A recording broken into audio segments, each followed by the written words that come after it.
Hello students, my name is Rohit single और आज हम डिस्कस करने जा रहे हैं यूएससीएमए का सेक्शन डी। देखिए स्टूडेंट्स, अपन ने अभी तक सेक्शन सी के सारे लेक्चर्स डिस्कस कर लिए हैं। पार्ट 1 अपना चल रहा है, ठीक है। और मैं उम्मीद करता हूँ कि आप डेली की डेली घर पे पढ़ रहे होंगे, प्लस थोड़े बहुत क्वेश्चंस भी सॉल्व कर रहे होंगे। क्वेश्चन सॉल्व करना बहुत ज़रूरी है स्टूडेंट्स, अदरवाइज़ अपना काम नहीं चल पाएगा, ठीक है। तो थीम भी आज अपन ने नई सेलेक्ट करी है, होप नाम से, ठीक है। आप देख सकते हो HOP है ना, होप। तो होप क्या है? उम्मीद ही है, और तो क्या है, ठीक है। होप ये है कि अपन CMA बन जाएं, CMA बन के जो अपन अपनी लाइफ चाहते हैं। आप अपने जॉब से बहुत जने प्रमोशन चाहते हैं, ठीक है। और कई लोग बिल्कुल फ्रेशर हैं तो वो बिल्कुल जॉब चाहते हैं। तो जो भी अपनी एक्सपेक्टेशन है वो अपन पूरी कर लें स्टूडेंट्स, ठीक है। ये मेरा एक ब्रीफ इंट्रोडक्शन है, आप चाहें तो इसको वीडियो पॉज करके देख सकते हैं, ऐसे कोई ज़रूरी नहीं है। तो सेक्शन डी का जो वेटेज है वो है 15%, और इसका नाम है कॉस्ट मैनेजमेंट। मतलब अपना 500 मार्क्स का आपको पता है पेपर होता है, तो 500 में से 15% वेटेज इस सेक्शन का है। सबसे पहले अपन स्टार्ट करेंगे डायरेक्ट और इनडायरेक्ट कॉस्ट से। अच्छा देखो, पहले तो मैं इस चैप्टर का आपको ब्रीफ इंट्रोडक्शन देता हूँ। इस चैप्टर में अपन पढ़ने के वाले हैं, जैसे मैंने आपको बताया था स्टूडेंट, सेक्शन बी, सी और डी ये प्योरली कॉस्टिंग के सेक्शंस हैं। तो सेक्शन डी भी जो आएगा वो कॉस्टिंग के ऊपर ही आएगा। बी में फिर भी थोड़ा बहुत स्ट्रेटेजिक मैनेजमेंट था, सॉरी, बट सेक्शन जो डी आएगा, जो अपना चल रहा है अभी, चालू करेंगे अपन, तो वो पूरा का पूरा प्योरली कॉस्टिंग पे ही बेस होगा, कॉस्ट अकाउंटिंग पे। सबसे पहले इस चैप्टर के अंदर अपन कुछ बेसिक डेफिनेशंस डिस्कस करेंगे, जैसे डायरेक्ट कॉस्ट क्या होता है, इनडायरेक्ट कॉस्ट क्या होता है। ऑब्वियसली अपन ऑलरेडी ये चीज़ें काफ़ी डिटेल में ऑलरेडी थोड़ा बहुत डिस्कस कर चुके हैं, बट फिर भी अपन थोड़ा बहुत और डिटेल में, और कुछ नई जानकारियां हैं, तो अगर वो कुछ छूट गई है तो वो भी अपन लेंगे, क्योंकि ये चैप्टर में स्पेसिफिकली मेंशन्ड है। पहले स्पेसिफिकली मेंशन नहीं था, बट बीच बीच में अपन कभी कभार डिस्कस कर लेते थे। ओवरहेड्स क्या होता है, ठीक है, ओवरहेड्स के अंदर क्या क्या प्रोसेस होता है, एब्जॉर्प्शन क्या होता है। बट इस चैप्टर में अपना यही काम रहेगा कि ओवरहेड्स पूरा अपन डिटेल में समझेंगे, एक्टिविटी बेस्ड कॉस्टिंग समझेंगे डिटेल के अंदर, ABC जो कॉस्टिंग होती है वो भी इसके अंदर आएगी। Fix cost, variable cost, semi variable cost, उसके बारे में भी और डिटेल में जानेंगे, ठीक है। और कुछ कॉस्ट की डेफिनेशंस होती है, जैसे कन्वर्जन कॉस्ट क्या होता है, जैसे अपन ने भी बोला डायरेक्ट और इनडायरेक्ट कॉस्ट क्या है, संक कॉस्ट क्या है, ये सारी चीज़ें अपन डेफिनेशन के हिसाब से समझेंगे, ठीक है, डिटेल से अच्छी तरीके से। चलते हैं आगे, स्टार्ट करते हैं। तो first definition is direct cost versus indirect cost, कि डायरेक्ट और इनडायरेक्ट कॉस्ट में क्या डिफरेंस होता है, ठीक है। स्टूडेंट देखो, आप ये एक बार डायग्राम देखो, ये सिंपल सा डायग्राम है, ठीक है। एलिमेंट ऑफ कॉस्ट, ये अपन ने ऑलरेडी, आपको याद होगा अपन ने पहले भी डिस्कस किया था कि कॉस्ट के कुछ एलिमेंट होते हैं, मटेरियल, लेबर और एक्सपेंसेस। मतलब किसी भी गुड्स को बनाने में क्या लगता है, मटेरियल भी लगता है, लेबर भी लगती है, और कुछ एक्सपेंसेस लगते हैं। मटेरियल दो टाइप के होते हैं, डायरेक्ट मटेरियल होता है, इनडायरेक्ट मटेरियल होता है, ठीक है। डायरेक्ट मटेरियल मतलब क्या होता है, जो ट्रेसेबल होता है फाइनल प्रोडक्ट से, ट्रेसेबल टू फाइनल प्रोडक्ट। मतलब अगर हमें पता है कि उस प्रोडक्ट को बनाने में कितना मटेरियल लगेगा, ठीक है, वो डायरेक्टली हमें पता लगता है, और वो ट्रेसेबल है, दिख रहा है, एक तरीके से शो हो रहा है, ठीक है, आप टेंजिबल भी कह सकते हो उसको। तो फिर वो चीज़ कहलाती है डायरेक्ट मटेरियल, ठीक है, कि ट्रेसेबल है, हम ट्रेस कर सकते हैं। बट इनडायरेक्ट मटेरियल क्या है, इनडायरेक्ट मटेरियल जो ट्रेसेबल नहीं होता है। एग्जांपल जैसे मैं आपको बताऊं, आप कोई टेबल बना रहे हो, सपोज करो, ठीक है, ये टेबल वुडन टेबल है, मुझे बताओ इसमें सबसे ज़्यादा आपको कौन सा मटेरियल दिखता है, वुड। तो वुड क्या हो गया, डायरेक्ट मटेरियल। लेकिन इसमें लगने वाला फेविकॉल, फेविकॉल या गम, ग्लू, एक ही बात है, ठीक है।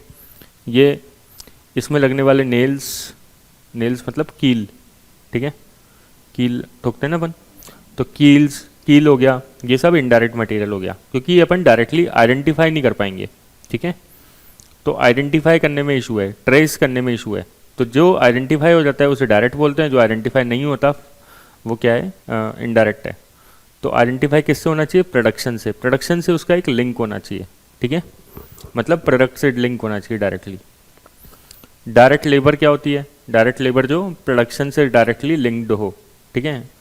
इनडायरेक्ट लेबर जो प्रोडक्शन से लिंक नहीं है। डायरेक्ट लेबर का एग्जांपल जैसे आप ले सकते हो, फैक्ट्री में काम करने वाले वर्कर्स, वो क्या है, डायरेक्ट लेबर है।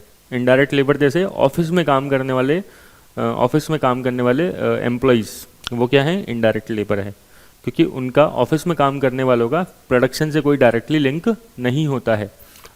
अपन ये नहीं कह रहे कि काम किसी का इम्पोर्टेंट है या नहीं है, उससे कोई इशू नहीं हो रहा, सबका काम इम्पोर्टेंट है हर जगह पे, है ना, ठीक है। कंपनी के अंदर पियोन से लेकर ऊपर तक के डायरेक्टर का काम इक्वली इम्पोर्टेंट होता है, ठीक है। हर किसी की डिग्निटी होती है लाइफ के अंदर, हर किसी का काम इक्वली इंपॉर्टेंट है, अपन उसकी इशू की बात ही नहीं कर रहे। बट डायरेक्ट लेबर की क्या बात कर रहे हैं, डायरेक्ट लेबर मतलब वो लेबर जो डायरेक्टली प्रोडक्ट से ट्रेसेबल हो, प्रोडक्शन से ट्रेसेबल हो, ठीक है। इसी तरीके से डायरेक्ट एक्सपेंस हो गया, डायरेक्ट एक्सपेंस जो प्रोडक्शन से रिलेटेड हो, जैसे example royalty on production, production पे करने वाली रॉयल्टी। अब आप पहले तो बताओ रॉयल्टी का मतलब जानते हो क्या स्टूडेंट्स? रॉयल्टी मतलब होता है कि अपन ऑलरेडी सेक्शन या अकाउंट्स पढ़ के आए हैं, आपको याद होगा रॉयल्टी मतलब क्या होता है, किसी भी चीज़ का रेंट, ठीक है। रॉयल्टी बेसिकली रेंट होता है रॉयल चीज़ों का, आप ये कह सकते हो, सिंपल डेफिनेशन है ना।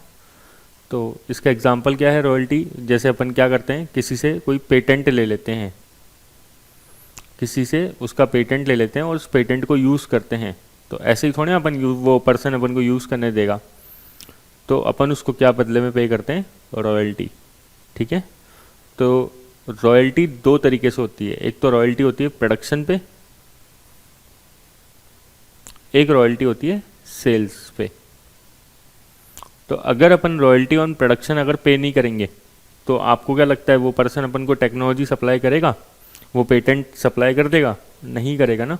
इसलिए रॉयल्टी ऑन पेटेंट हमेशा क्या होता है, एक डायरेक्ट एक्सपेंस होता है। एक एग्जांपल लो, आपको समझ में आ जाएगा। हो सकता है मैंने कभी एग्जांपल लिया हो क्लास के अंदर। आपने एक गाड़ी का नाम सुना होगा मारुति और दूसरी सुजुकी, ठीक है। सुजुकी एक जैपनीज कंपनी है, सबको पता है। मारुति एक इंडियन कंपनी है, हो सकता है आपको पता हो, ठीक है, फेमस कंपनी मारुति। तो मारुति कंपनी को सुजुकी टेक्नोलॉजी सप्लाई करता है, या करता था, या करता है, मान लो आप। सुजुकी जो है मारुति को टेक्नोलॉजी सप्लाई करता है। टेक्नोलॉजी मतलब क्या है कि सुजुकी जो है जापान, आपको पता है जापान बहुत ज़्यादा टेक्नोलॉजी के अंदर एडवांस है, तो इन्होंने गाड़ी का इंजन वगैरह डेवलप किया, ठीक है, पूरी टेक्नोलॉजी डेवलप करी, और वो टेक्नोलॉजी किसको सप्लाई कर रहा है, इंडिया की कंपनीज़ को, इंडिया की मारुति कंपनी को सप्लाई कर रहा है। मारुति कंपनी उससे गाड़ियाँ बना रही है और गाड़ियों को सेल कर रही है। बताओ मुझे, अब मारुति कंपनी जो टेक्नोलॉजी ले रही है सुजुकी से, उसके बदले मारुति क्या पे कर रही है, रॉयल्टी। तो इसलिए अगर मारुति रॉयल्टी नहीं पे करेगी तो मारुति कार नहीं बना पाएगी, क्योंकि टेक्नोलॉजी सुजुकी ही तो सप्लाई कर रहा है। इसीलिए जो रॉयल्टी पे कर रही है मारुति, उसे कहते हैं रॉयल्टी ऑन प्रोडक्शन, कि रॉयल्टी हम किस पे कर रहे हैं, मैन्युफैक्चरिंग पे, प्रोडक्शन पे। और ये रॉयल्टी है डायरेक्ट एक्सपेंस, समझ में आया। रॉयल्टी ऑन उत्पादन, उत्पादन प्रोडक्शन को बोलते हैं ना हिंदी में, उत्पादन। क्लियर क्या? तो डायरेक्ट एक्सपेंस समझ में आया, जो प्रोडक्शन से डायरेक्टली लिंक हो। तो एक होता है डायरेक्ट मटेरियल, एक डायरेक्ट लेबर और एक direct expenses.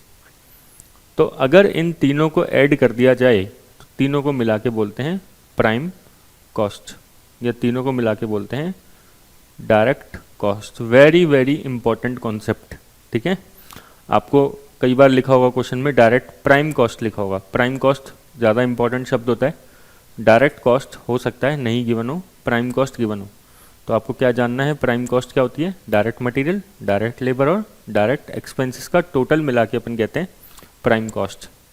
Sir indirect material, indirect labour, indirect expenses को तीनों को मिला के क्या कहते हैं, आप जानते हो, तीनों को मिला के क्या कहते हैं, ओवरहेड्स। ये तीनों इनडायरेक्ट कॉस्ट होती है, इन तीनों को अपन क्या बोल सकते हैं, इनडायरेक्ट कॉस्ट। याद है क्या स्टूडेंट्स? मैंने आपको एक और चीज़ बताई थी कि एक्सपेंसेस, और नहीं बताई थी तो अब याद रख लो, एक्सपेंसेस और कॉस्ट में एक डिफरेंस होता है। Aggregate of expenses, aggregate of expenses is called cost. मतलब अगर खर्चों का टोटल लगा दिया जाए, खर्चे क्या होते हैं? एक्सपेंसेस। अगर एक्सपेंसेस का टोटल लगा दिया जाए तो क्या बन जाती है? कॉस्ट, मतलब लागत। ठीक है, हिंदी में बोलते हैं ना लागत। तो कॉस्ट, कोई बात नहीं, अगर हिंदी नहीं आती तो कोई ज़्यादा दिक्कत नहीं है। तो एक्सपेंसेस का टोटल लगाते हैं तो उसे क्या बोलते हैं? कॉस्ट। क्लियर क्या? सबसे मेजर तो ये डिफरेंस होता है। ठीक है, और भी डिफरेंस होते हैं, जैसे कॉस्ट जो होती है उसको जनरली अपन बैलेंस शीट में शो करते हैं, फिर कॉस्ट धीरे धीरे जब पीएनएल में जाती है तो उसे क्या, वो क्या बन जाता है? एक्सपेंसेस बन जाता है।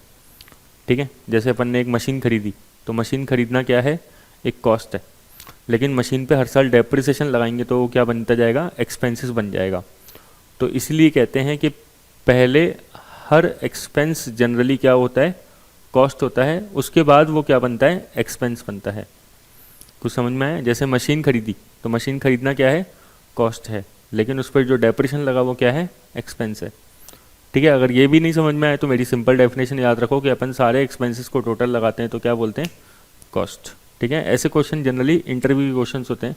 जब आप कभी भी किसी भी लेवल पे इंटरव्यू देने जाते हो, इंटरव्यू लेने जाते हो, मतलब आप मतलब खुद इंटरव्यू दे रहे हो किसी को, ठीक है ना, आप कंपनी में जॉब के लिए जा रहे हो, जॉब सीकर हो आप, है ना, तो फिर लोग आपको परेशान करने के लिए ऐसे क्वेश्चन पूछते हैं। ठीक है, वो सोचते हैं कि उनके पास बहुत ज़्यादा नॉलेज है, तो इसलिए वो नॉलेज आपकी मतलब वो टेस्ट कर रहे होते हैं बहुत जगहों पे, है ना। ठीक है, तो कोई दिक्कत नहीं है, आप तैयार हो बिल्कुल एकदम कॉन्सेप्ट के हिसाब से। तो समझ में आया एलिमेंट ऑफ कॉस्ट मतलब डायरेक्ट एंड इनडायरेक्ट। अब मैं आपको एक सिंपल सी चीज़ बताता हूँ, आपको देखनी है, इधर याद रखना है, सिंपल है लेकिन इंपॉर्टेंट है। एक अपन क्या बनाने जा रहे हैं? Cost sheet. इस चैप्टर में अपन भरपूर कॉस्ट पढ़ेंगे, पूरी कॉस्टिंग ही कॉस्टिंग है ले दे के, और कुछ है ही नहीं। ठीक है, तो आप एकदम तैयार हो जाओ कि सर अपन को कॉस्टिंग पढ़नी है। ऐसे कॉस्टिंग से नफरत वफरत मत करना है ना, ठीक है ना। ये मत सोचना कि कॉस्टिंग अच्छी नहीं है, बिल्कुल अच्छी है, बिल्कुल शानदार कॉस्टिंग होती है ना। ठीक है, तो पहले क्या निकाली अपन ने बताओ? Prime cost. प्राइम कॉस्ट कैसे निकाली है बताना ज़रा? डायरेक्ट मटेरियल, डायरेक्ट लेबर और डायरेक्ट एक्सपेंसेस, तीनों को जोड़ दिया, प्राइम कॉस्ट आ गया। अब पता है प्राइम कॉस्ट के अंदर अगर फैक्ट्री ओवरहेड जोड़ दिए जाएँ, क्या ऐड कर दिया जाए? Factory overheads. ओवरहेड्स कितने टाइप के थे याद है आपको? पिछले क्लास में भी समझा था अपन ने, मतलब पिछले सेक्शन में भी समझा था। Overheads are of 3 types. कौन कौन से होते थे? ओवरहेड होता था factory overhead, office overhead and selling and distribution overheads. याद है क्या? कौन कौन से होते थे बताओ? जो ओवरहेड्स होते हैं, indirect material, indirect labour, indirect expense, तीनों को जोड़ दो, ओवरहेड्स हो गए। ओवरहेड्स को 3 पार्ट में डिवाइड कर सकते हैं। एक तो फैक्ट्री ओवरहेड था, एक ऑफिस ओवरहेड है, और एक सेलिंग एंड डिस्ट्रीब्यूशन है। मुझे बताना फैक्ट्री ओवरहेड को और क्या बोलते थे? फैक्ट्री ओवरहेड के सर कई नाम बताए थे आपने, बताओ बताओ।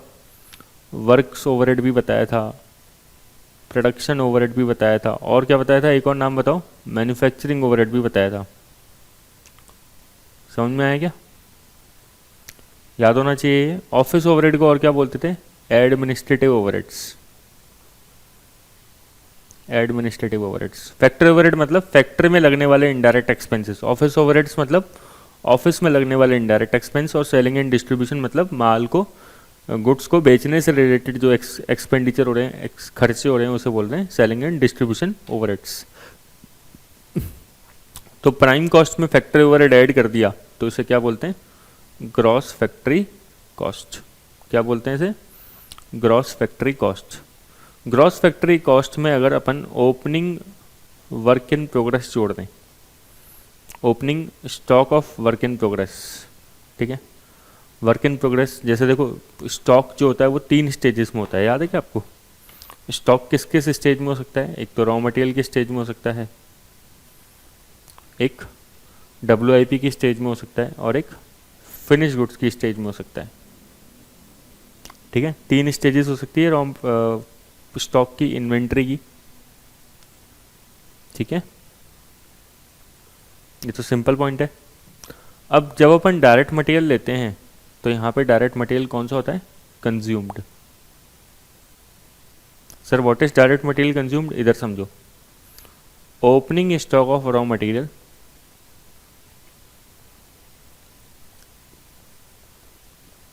Plus purchase of raw material minus closing stock of raw material.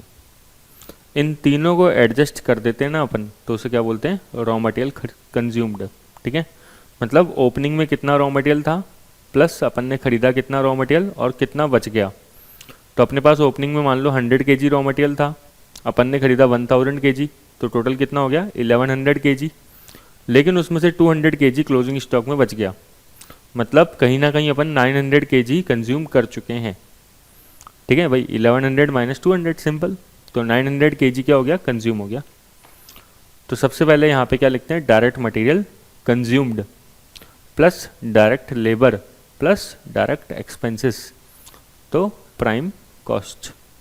Prime cost में ऐड क्या करते हैं, फैक्ट्री में लगने वाले इनडायरेक्ट एक्सपेंसेस, तो आ गया ग्रॉस फैक्ट्री कॉस्ट। क्या बोलोगे इसे आप, gross factory cost plus opening WIP जोड़ेंगे अब, है ना। जैसे अपन ने यहाँ पे रॉ मटेरियल का एडजस्टमेंट कर दिया, वैसे ही अपन WIP का एडजस्टमेंट यहाँ पे करेंगे, माइनस करेंगे क्लोजिंग WIP। क्या माइनस करेंगे, क्लोजिंग वर्क इन प्रोग्रेस। क्या आएगा ये, नेट फैक्ट्री कॉस्ट। क्या बोलेंगे आप इसे, नेट फैक्ट्री कॉस्ट। समझ में आएगा, ये थोड़ा सा आपको याद करना है, धीरे धीरे समझ में आएंगी चीज़ें ना। ठीक है, अभी आप थोड़ा सा मेमोराइज करने की भी कोशिश करो कि हाँ सर ये याद करना है हमें कि पहले प्राइम कॉस्ट आता है, फिर फैक्ट्री ओवरहेड आता है, फिर ग्रॉस फैक्ट्री कॉस्ट आ गया, फिर WIP ऐड करा, क्लोजिंग WIP लेस किया। धीरे धीरे समझ में आ जाएगा ये सब क्यों कर रहे हैं ना, एकदम से समझ में नहीं आएगा, लेकिन आप इसको याद करने की कोशिश करनी ही पड़ेगी आपको, इसका कोई दूसरा ऑल्टरनेट है ही नहीं। ठीक है, अब नेट फैक्ट्री इसे बोलते हैं कॉस्ट शीट। क्या बोलते हैं इसको, कॉस्ट शीट, या इसे बोल सकते हो स्टेटमेंट ऑफ कॉस्ट। जब आप कभी ग्रेजुएशन आपने पढ़ी होगी या पढ़ रहे होंगे, तो ग्रेजुएशन में भी ये सब चीज़ें आती है ना। ठीक है, नेट फैक्ट्री कॉस्ट। अब नेट फैक्ट्री कॉस्ट में अपन क्या ऐड कर सकते हैं, नेट फैक्ट्री कॉस्ट में अपन ऐड करते हैं opening stock of finish goods. क्या ऐड करते हैं बताओ student, opening stock of finish goods. फिर क्या लेस करते हैं इसमें से, closing stock of finish goods. तो जो अपने पास बचता है उसे बोलते हैं cost of goods sold, COGS। बताओ क्या किया अपन ने, नेट फैक्ट्री कॉस्ट में क्या ऐड करा, opening stock of finish goods और closing stock of finish goods less कर दिया, तो जो बचा उसे क्या बोलेंगे, COGS। अब आप थोड़ा सा एनालाइज करो चीज़ों को। सर हमने इन्वेंट्री 3 टाइप की पढ़ी थी, raw material, WIP, finish goods. जी सर बिल्कुल। रॉ मटेरियल आपने यहाँ पे ले लिया नहीं ले लिया, डायरेक्ट मटेरियल में आ गया, डायरेक्ट मटेरियल कंज्यूम्ड लिखा जब अपन ने, तो रॉ मटेरियल स्टॉक यहीं पे एडजस्ट हो गया। WIP देखो ये रहा, WIP यहाँ पे एडजस्ट हो गया, नेट फैक्ट्री कॉस्ट निकालते समय मतलब WIP एडजस्ट हो गया। उसके बाद अपन ने फिनिश गुड्स भी एडजस्ट कर दिया। ठीक है, तो ये तीनों का एडजस्टमेंट ऐसे है, यहाँ पे रॉ मटेरियल का, यहाँ पे WIP का, यहाँ पे फिनिश गुड्स का। ठीक है, तो ये COGS आ गया। सर COGS के बाद क्या करते हैं, समझो देखो, COGS के बाद क्या करते हैं स्टूडेंट, ये COGS आ गया। COGS में मुझे ऐड करना होता है ऑफिस एक्सपेंस। याद है स्टूडेंट ऑफिस एक्सपेंस को और क्या बोलते हैं, एडमिनिस्ट्रेटिव ओवरहेड्स, मतलब ऑफिस में लगने वाले इनडायरेक्ट एक्सपेंस, जैसे ऑफिस में लगने वाला रेंट, ऑफिस में लगने का टेलीफोन एक्सपेंसेस, ऑफिस में इलेक्ट्रिसिटी बिल लग रहा है, ऑफिस में डेप्रिसिएशन लग रहा है फर्नीचर पे।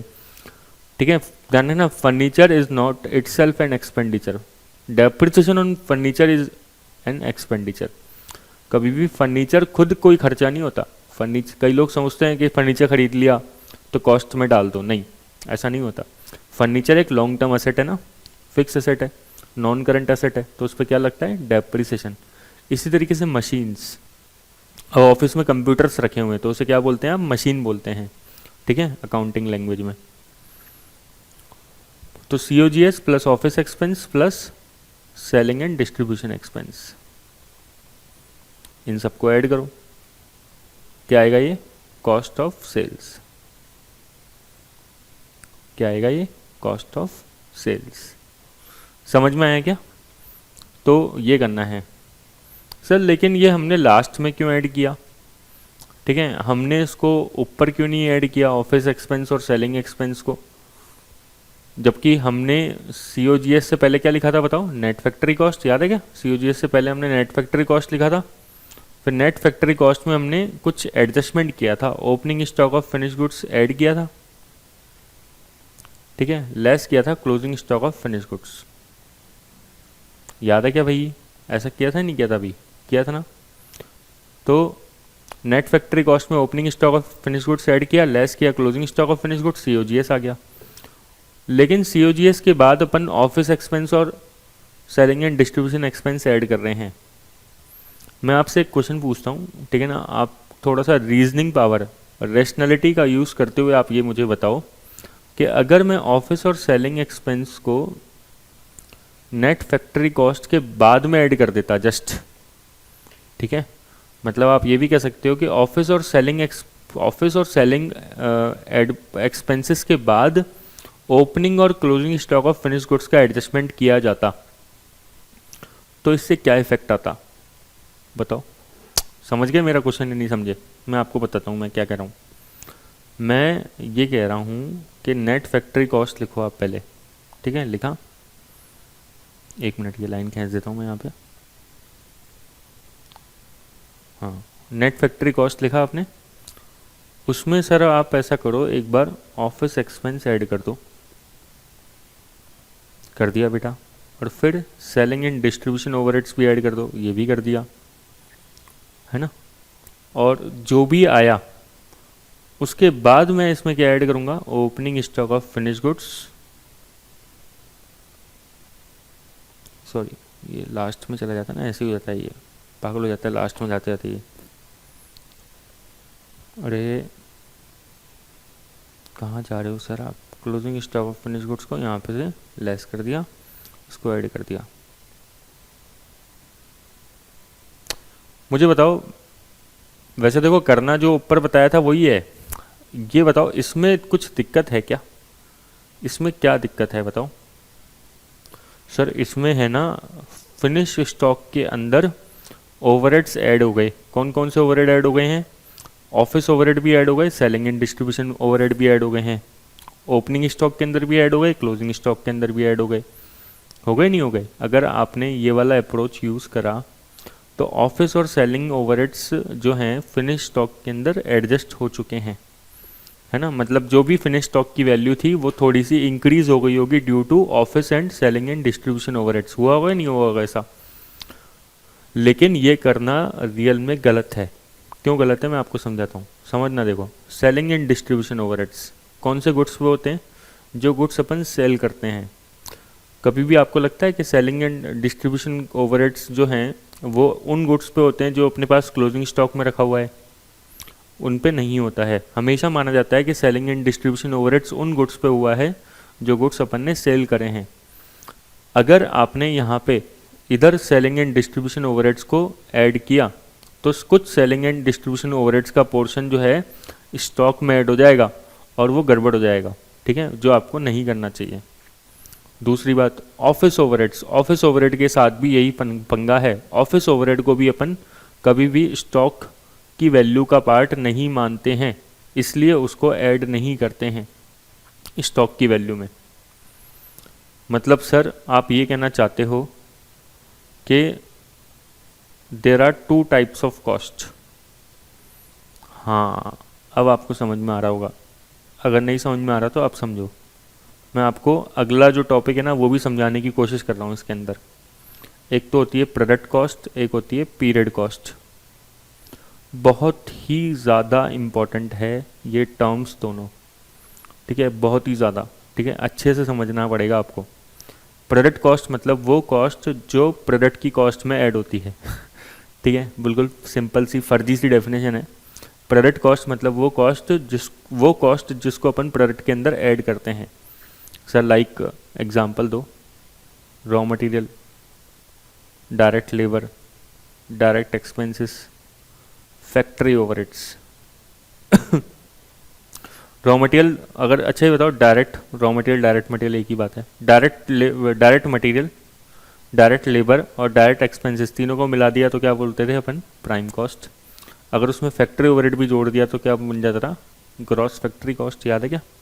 ग्रॉस फैक्ट्री कॉस्ट तक अपन मतलब क्या मानते हैं, प्रोडक्ट कॉस्ट।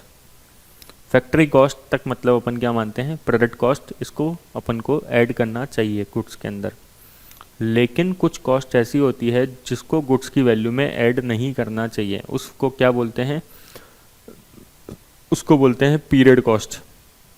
सर इसका एग्जाम्पल बेटा आपके सामने है। एक तो ऑफिस ओवरहेड्स है और दूसरा क्या है, सेलिंग एंड डिस्ट्रीब्यूशन ओवरहेड्स। ये दोनों की दोनों खर्चे जो हैं इसको अपन क्या बोलते हैं, पीरियड कॉस्ट। पीरियड कॉस्ट क्यों बोलते हैं, क्योंकि ये वो कॉस्ट होती है जिसको अपन कैरी फॉरवर्ड नहीं कर सकते। मैं थोड़ी सी आगे की बात समझा रहा हूँ आपको, थोड़ा सा डीप में समझने की कोशिश करना। पीरियड कॉस्ट मतलब, पहली बात तो पीरियड कॉस्ट मतलब वो कॉस्ट होती है जो प्रोडक्ट के अंदर ऐड नहीं होती है, प्रोडक्ट की वैल्यू के अंदर उसको ऐड नहीं कर सकते। लेकिन सर कॉस्ट तो खर्च करेंगे ना, तो फिर क्या करेंगे उस कॉस्ट का, प्रोडक्ट में ऐड मत करो, तो क्या करें सर उसका, पीरियड कॉस्ट को आपको जिस पीरियड में खर्च हो रही है उस पीरियड में P&L में पूरा का पूरा चार्ज करना पड़ेगा। पीरियड कॉस्ट को आपको जिस ईयर में जो पीरियड कॉस्ट खर्च हो रही है, जिस ईयर में पीरियड कॉस्ट इनकर्ड हो रही है, उस पीरियड में पूरा का पूरा P&L में चार्ज करना पड़ेगा। You can not carry forward such cost. आप इस कॉस्ट को, पीरियड कॉस्ट को कैरी फॉरवर्ड नहीं कर पाओगे, मतलब इसको आगे नहीं ले जा पाओगे। सर आगे ले जाने का मतलब हम नहीं समझ पा रहे, समझो। देखो अगर आप ध्यान से देखो ना, प्रोडक्ट कॉस्ट जो है वो कैरी फॉरवर्ड भी हो रही है। कैसे हो रही है सर, बताओ ज़रा। अब एक बार बताओ मुझे, अभी आपने ये ऊपर किया ही है ना, जो अपन ने सही वाला देखा था, net factory cost plus opening stock of finish goods less closing stock of finish goods, ठीक है, COGS। नेट फैक्ट्री कॉस्ट तक अपन ने कौन सी कॉस्ट ऐड कर दी थी, नेट फैक्ट्री कॉस्ट तक अपन direct material, direct labour, direct expense मतलब प्राइम कॉस्ट और उसमें फैक्ट्री ओवरहेड जोड़ चुके थे, ऐड कर चुके थे, ठीक है। अब सपोज करो कोई गुड्स जो है अनसोल्ड रह गए, ठीक है, अनसोल्ड रह गए मतलब वो नहीं बिक पाए, ठीक है, तो उसको वो क्लोजिंग स्टॉक होता है। ओपनिंग स्टॉक मान लो फॉरगेट कर दो, भूल जाओ एक बार, ओपनिंग स्टॉक नहीं है, कुछ गुड्स अनसोल्ड रह गए, वो नहीं बिक पाए, तो आप इसको लेस कर दोगे, ठीक है। तभी तो आपको पता लगेगा ना क्या कॉस्ट ऑफ गुड्स सोल्ड है मैन्युफैक्चरिंग की कॉस्ट में से, ठीक है। आपने 1 लाख के गुड्स मैन्युफैक्चर करे लेकिन 10,000 के गुड्स नहीं बिके, ठीक है, तो सिंपल सी कॉस्ट ऑफ गुड्स सोल्ड कितना आ गया, 90,000। कैसे आया, cost of goods manufactured 1 lakh minus closing stock of goods, तभी तो क्लोजिंग स्टॉक लेस कर रहे हो आप, is equal to cost of goods sold कितना, 90,000। COGS आ गया 90,000 का, ठीक है। अब आप क्या कंपेयर करते हो, मैचिंग कॉन्सेप्ट लगाते हो। अब 90,000 का COGS है, मान लो ये आपने 90,000 के जो गुड्स हैं वो 1,30,000 में बेच दिए, सेल्स कितनी हो गई 130, तो आप क्या बोलोगे सर प्रॉफिट कितना हुआ 40,000, ठीक है। आप किस चीज़ से किसको कंपेयर कर रहे हो, आप कभी भी कॉस्ट ऑफ गुड्स मैन्युफैक्चर्ड से सेल को थोड़े कंपेयर करोगे। आप ये थोड़े बोलोगे सर 1 लाख की हमने मैन्युफैक्चरिंग करी थी और 1,30,000 का हमने सेल किया तो हमें 30,000 का प्रॉफिट हुआ, ऐसे थोड़े करोगे भाई। 10,000 के गुड्स बच भी तो गए हैं, 10,000 के जो गुड्स बच गए हैं उसकी कॉस्टिंग कब अपन उसको अपन कॉस्ट में कब मानेंगे, अगले साल। मतलब इस कॉस्ट को अपन क्या कर रहे हैं, कैरी फॉरवर्ड कर रहे हैं। क्लोजिंग स्टॉक की जो कॉस्ट होती है वो क्या हो जाती है, कैरी फॉरवर्ड हो जाती है, और वो किस पीरियड में चार्ज होगी, जिस पीरियड में वो क्लोजिंग स्टॉक बिकेगा, ठीक है। इसीलिए उस क्लोजिंग स्टॉक के अंदर जितनी भी कॉस्ट लगी है उस कॉस्ट को टोटल मिला के क्या बोलते हैं, प्रोडक्ट कॉस्ट। प्रोडक्ट कॉस्ट को अपन, इसलिए मैं बोल रहा हूँ प्रोडक्ट कॉस्ट को अपन क्या कर पा रहे हैं, कैरी फॉरवर्ड कर पा रहे हैं through the way of closing stock. आया है नहीं आया समझ में, वापस बता रहा हूँ थोड़ा सा, या तो पहले आप वीडियो एक बार पॉज करो, सोचो मेरी बात को, ठीक है, जो मैंने बोला आपको इतनी देर में, क्योंकि ये बहुत इंपॉर्टेंट बात है, वरना आप रटोगे तो दिक्कत आएगी, ठीक है, इंडस्ट्री में दिक्कत आएगी कहीं ना कहीं। मैं आपको वापस समझाता हूँ बात क्या है। एक चीज़ समझो, कॉस्ट को अपन कैरी फॉरवर्ड कर सकते हैं, पहले तो ये समझो क्यों कर सकते हैं भाई, जो माल बिका ही नहीं, ठीक है। आप मैचिंग कॉन्सेप्ट लगाते हो ना अकाउंट्स में, मैचिंग कॉन्सेप्ट क्या बोलता है, जिस मैचिंग कॉन्सेप्ट कई लोग ये समझते हैं कि जितनी इनकम होती है जो उतना एक्सपेंस दिखा दो तो ये मैचिंग होता है, ये नहीं होता मैचिंग, गलत है, ये बिल्कुल गलत है। ऐसा इंटरव्यू में बोल दोगे बाहर निकाल देंगे आपको इंटरव्यू से। कभी भी ये भी नहीं होता मैचिंग के एसेट्स और लायबिलिटी को इक्वल करना, ये मैचिंग नहीं होता है ना, ये फालतू बातें हैं। मैचिंग क्या होता है, जितनी आप रेवेन्यू दिखा रहे हो उससे रिलेटेड एक्सपेंडिचर उसी पीरियड में दिखाओगे।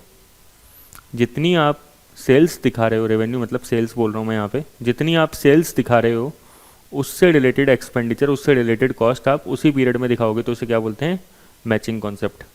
जरा इधर बात करो, इधर सोच के बात करो, ठीक है। आपने गुड्स बेचे 1,30,000 के, ठीक है, लेकिन उसकी कॉस्टिंग क्या थी, उसकी कॉस्टिंग थी 90,000। तो आप ये नहीं कह सकते ना कि भाई हमने 1 लाख के, अब आप ये थोड़े कहोगे कि हमने 1 लाख की मैन्युफैक्चरिंग करी थी तो हम ऐसे करेंगे कि 130 से 1 लाख को कंपेरिज करेंगे, नहीं, ये तो एब्सर्ड हो जाएगा, कंपैरिजन खराब हो जाएगा, पूरा का पूरा गड़बड़ हो जाएगी, ठीक है। आप क्या करोगे, 130 का जो माल बेचा है इसकी कॉस्ट चेक करो, इसकी कॉस्ट क्या थी, तो कॉस्ट ऑफ गुड्स सोल्ड कितनी थी, 90,000। अब कंपेयर करो, 40,000 का प्रॉफिट आया, ठीक है, तभी तो प्रॉफिट सही निकलेगा ना। अगर मैचिंग नहीं करोगे तो प्रॉफिट कैसे सही निकलेगा। ये जो 10,000 का क्लोजिंग स्टॉक बचा है ना, इसका क्या करोगे आप, 10,000 की क्लोजिंग स्टॉक का, इसको आप नेक्स्ट ईयर की कॉस्ट मानोगे जब ये बिकेगा, ठीक है। इसका मतलब क्या हो रहा है कि आपकी कुछ कॉस्ट क्या हो रही है, कैरी फॉरवर्ड हो रही है by way of closing stock.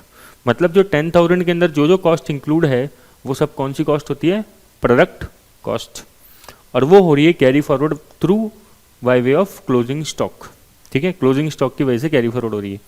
लेकिन सर पीरियड कॉस्ट जो होती है ना, पीरियड कॉस्ट होती है वो कैरी फॉरवर्ड नहीं हो सकती, वो जिस साल में खर्च होती है उसी साल में उसको P&L में डाला जाता है। एग्जाम्पल क्या है इसका, ऑफिस ओवरहेड और सेलिंग एंड डिस्ट्रीब्यूशन ओवरहेड। मैंने आपको इसके लॉजिक्स बताए कि कभी भी इसको प्रोडक्ट के अंदर, कॉस्ट के अंदर ऐड नहीं करा जाता, ठीक है। सेलिंग एंड डिस्ट्रीब्यूशन ओवरहेड को कैसे ऐड कर दोगे आप, sorry, selling and distribution overhead को कैसे ऐड कर दोगे आप, ये तो माल बेचने से रिलेटेड खर्चा हुआ है, इसको वैल्यू ऑफ स्टॉक में ऐड कर दोगे आप, नहीं कर सकते। ऑफिस ओवरहेड का कोई प्रोडक्शन से लिंक होता है, नहीं, वो तो ऑफिस में हुए हैं खर्च, उसको कैसे प्रोडक्ट की कॉस्ट में ऐड कर दोगे आप। तो प्रोडक्शन की कॉस्ट केवल क्या होती है, जो फैक्ट्री तक होती है, फैक्ट्री के बाद प्रोडक्शन कॉस्ट खत्म हो जाती है। आई होप कि मेरी बात आपको समझ में आई होगी। तो देखो, डायरेक्ट कॉस्ट मतलब जो ट्रेसेबल है, सिंपल एग्जांपल है, ठीक है। Direct material, direct labour, direct expenses, तीनों आप यूज़ कर सकते हो, कोई दिक्कत नहीं है। इनडायरेक्ट कॉस्ट मतलब जो ट्रेसेबल नहीं होती है, सिंपल एग्जांपल ओवरहेड्स। ये कॉस्ट शीट मैंने आपको बताया, रॉ मटेरियल कंज्यूम्ड, ठीक है। रॉ मटेरियल कंज्यूम्ड कैसे निकालोगे, opening stock plus purchase minus closing stock, ठीक है। डायरेक्ट लेबर ऐड कर दिया, डायरेक्ट लेबर को डायरेक्ट वेजेस भी बोलते हैं, नॉर्मल बात है। डायरेक्ट एक्सपेंस ऐड हुआ, प्राइम कॉस्ट आ गया, प्राइम कॉस्ट में फैक्ट्री ओवरहेड ऐड किया, फैक्ट्री ओवरहेड के बाद ग्रॉस फैक्ट्री कॉस्ट आ गया। इसके बाद मैंने इसको पूरा नहीं बनाया, लेकिन आप याद रख सकते हो, ग्रॉस फैक्ट्री कॉस्ट के अंदर क्या ऐड किया था अपन ने, opening stock of WIP less किया था क्लोजिंग स्टॉक ऑफ WIP, ठीक है। अगर आपके पास ये PPT है तो आप इसमें ऐड कर सकते हो, ठीक है, अदरवाइज अपने नोट्स जो है उसमें भी ऐड कर सकते हो, ऐसी कोई दिक्कत नहीं है। नेट फैक्ट्री कॉस्ट आ गया, नेट फैक्ट्री कॉस्ट में क्या ऐड करना है अपन को बताओ, opening stock of finish goods, opening stock of finish goods less करना है closing stock of finish goods, तो ये आ जाएगा अपने पास, क्या बताओ, इसको बोलते हैं अपन cost of goods sold. Cost of goods sold आ गया। कॉस्ट ऑफ गुड्स सोल्ड के अंदर मुझे क्या ऐड करना होता है, ऑफिस एक्सपेंस ऐड करने होते हैं और selling and distribution overhead add करने होते हैं, ठीक है। फिर मैं इसको जो टोटल आता है उसे बोलता हूँ कॉस्ट ऑफ सेल्स या टोटल कॉस्ट, टोटल कॉस्ट, समझ में आया। ये कॉस्ट ऑफ सेल्स है या फिर इसे क्या बोल सकते हैं, टोटल कॉस्ट। ये याद रखना है कि ऑफिस और सेलिंग एंड डिस्ट्रीब्यूशन ओवरहेड क्या होता है, पीरियड कॉस्ट होता है। पीरियड कॉस्ट मतलब क्या होती है, वो कॉस्ट जो कैरी फॉरवर्ड नहीं हो सकती। और कॉस्ट को कैरी फॉरवर्ड कैसे करते हैं, by way of closing stock, ठीक है। अगर सर क्लोजिंग स्टॉक नहीं है तो क्या कैरी फॉरवर्ड हो पाएगी कॉस्ट, तब करने की जरूरत ही नहीं है। अगर गुड्स इसी बार बिक गया पूरा का पूरा, मान लो आपने 1 लाख की गुड्स की मैन्युफैक्चरिंग करी थी और 1 लाख का पूरा गुड्स इसी बार बिक गया और वो 150 में बिक गया, तो आप क्या बोलोगे कि 150 जो है सेल्स है और 1,50,000 और जो 1 लाख है उसकी क्या है, कॉस्ट ऑफ गुड्स सोल्ड है। तो सीधा सीधा प्रॉफिट कितना आ गया, 50,000 का। तो कोई कैरी फॉरवर्ड करने की इशू आया क्या, नहीं आया। समझ में आया क्या आपको, ठीक है। ऐसे लॉजिक समझो, ठीक है। पीरियड कॉस्ट, प्रोडक्ट कॉस्ट मैंने आपको बताया। प्रोडक्ट कॉस्ट मतलब वो कॉस्ट जो प्रोडक्शन प्रोसेस तक लगती है, जिसके बिना प्रोडक्ट बना ही नहीं सकते आप। एग्जाम्पल क्या है, डायरेक्ट लेबर, सॉरी ये दो बार लिख दिया गया, डायरेक्ट मटेरियल होगा ये, है ना, करेक्शन कर लेना इसको। डायरेक्ट मटेरियल, डायरेक्ट लेबर और फैक्ट्री ओवरहेड्स, ठीक है। फैक्ट्री ओवरहेड कोई से भी हो, फिक्स हो या वेरिएबल, उससे कोई फर्क नहीं पड़ता, ठीक है। और उसकी मैचिंग करते हैं, मैंने आपको बताया मैचिंग होती है। मैचिंग कॉन्सेप्ट मतलब जिस पीरियड में आप इनकम दिखाते हो उस पीरियड में उससे रिलेटेड एक्सपेंडिचर दिखाने पड़ते हैं, ठीक है। और कभी भी कॉस्ट को कैरी फॉरवर्ड करना हो तो याद रखना कैसे कॉस्ट कैरी फॉरवर्ड होती है, बाय वे ऑफ इन्वेंट्री या स्टॉक। पीरियड कॉस्ट क्या होती है, जो प्रोडक्शन के अलावा खर्च होता है, जैसे ऑफिस एक्सपेंडिचर और सेलिंग एंड डिस्ट्रीब्यूशन खर्चे, ठीक है। इस कॉस्ट को अपन पीरियड कॉस्ट इसलिए बोलते हैं क्योंकि ये जिस पीरियड में खर्च होती है उसी पीरियड में इसको क्या कर देते हैं, P&L में ट्रांसफर कर देते हैं, ठीक है। उसी पीरियड में इसको एक्सपेंस मान लिया जाता है, कभी भी इसको कैरी फॉरवर्ड नहीं करा जाता। These cost can not be carry forward.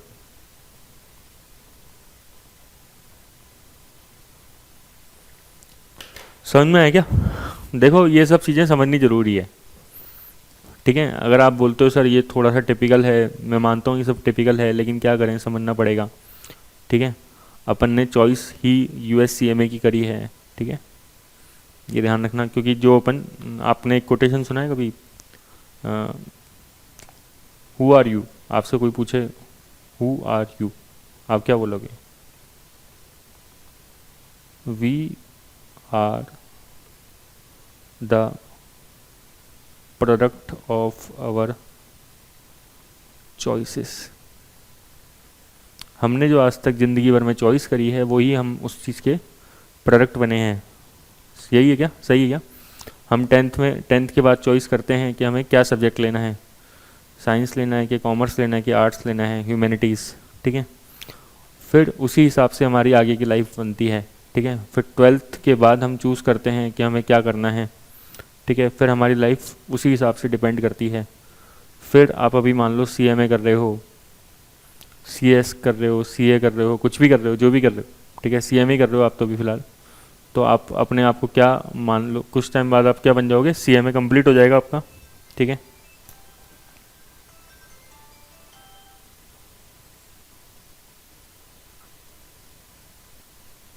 तो आपका कुछ टाइम बाद क्या कंप्लीट हो जाएगा, CMA कंप्लीट हो जाएगा। फिर आप क्या बन जाओगे, CMA कंप्लीट, CMA, फिर आप CMA कहलाओगे अपने आप को।